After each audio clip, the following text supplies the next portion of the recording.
जय श्री कृष्णा जी। राधे राधे।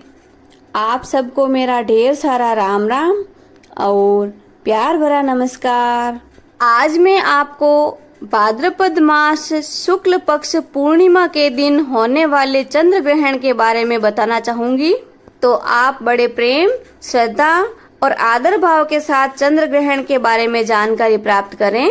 निर्णय सागर पंचांग के अनुसार खग्रास चंद्र ग्रहण 7 नवंबर 2025 यानी संवत 2082 भाद्रपद शुक्ल पक्ष की पूर्णिमा रविवार को संपूर्ण भारत में चंद्र ग्रहण होगा। भारतीय समय में इसका विरल छाया प्रवेश रात्रि 8:58 पर, स्पर्श है रात्रि 9:57 पर, सम्मिलन है रात्रि 11:01 पर, मध्य रात्रि में 11:42 पर, उन्मिलन है रात्रि में शेष 12:23 पर और मोक्ष है रात्रि में 1:27 पर एवं विरल छाया निर्गम रात्रि में शेष 2:25 पर होगा। इसका सूतक भारतीय समय से दिन में 12:57 से प्रारंभ होगा। यह ग्रहण संपूर्ण भारत में दृश्य होगा।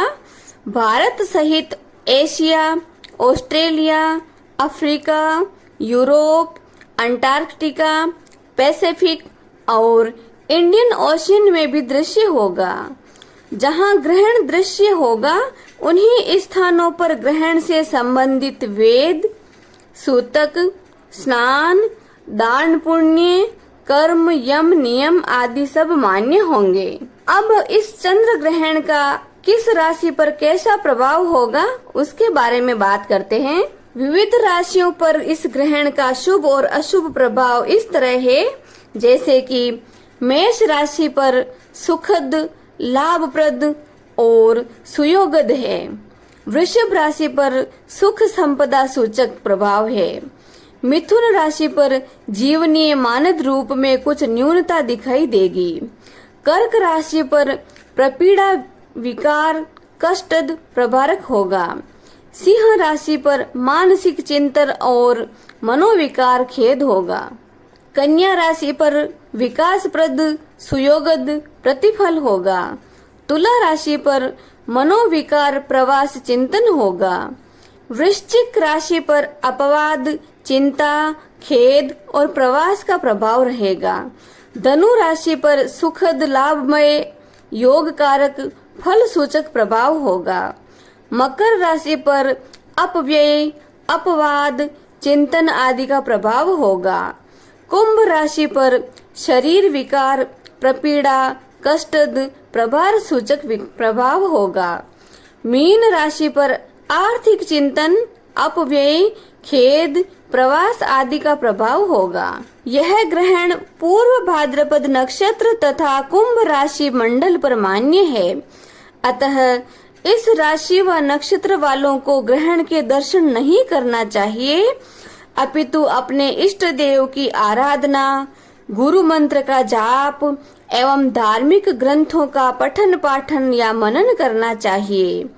साथ ही इस चंद्र ग्रहण का दुष्प्रभाव उड़ीसा, बंगाल, आसाम, बिहार, सौराष्ट्र यानी गुजरात में, पश्चिमी देश संभाग, पर्वत विशेष वाला संभाग तथा महापुरुष पद विशेषस्थ वर्ग जैसे उच्चाधिकारी, उच्च उद्योगपति, धनिक श्रीमंत विशेष एवं ट्रक व्यवसायशील गण, फिल्म निर्माताओं, अभिनयकर्ता तथा हिंसक आतंक प्रसारक गण हेतु कष्टद प्रभार सूचक बताया गया है।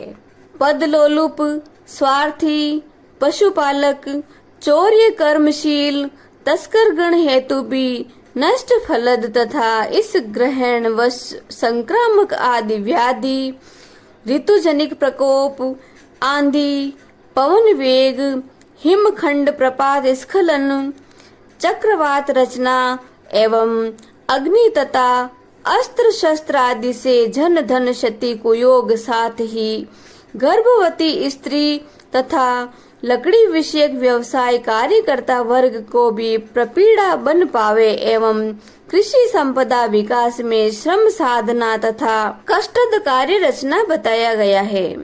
वस्तु पदार्थ दृष्टि से तरल रस वर्गीय द्रव्य पदार्थ में भावी तेजी का गतिक्रम एवं कार्य व्यवसाय लाभप्रद बने तथा सुगंधित पदार्थ जैसे इत्र, सेंट, पाउडर आदि सुगंधित श्रृंगारिक सामान तथा लाल एवं पीले रंग की वस्तुओं में भावी तेजी की धारणा जैसे चना, हल्दी, मेथी, सरसों, तुअर, लाल मिर्च, मसूर आदि का कार्य व्यवसाय भावी लाभप्रद बने पावेंगे।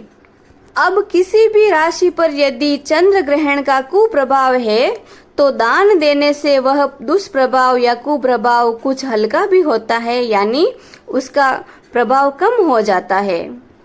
तो हमें इस दिन दान देने का अधिक महत्व बताया गया है।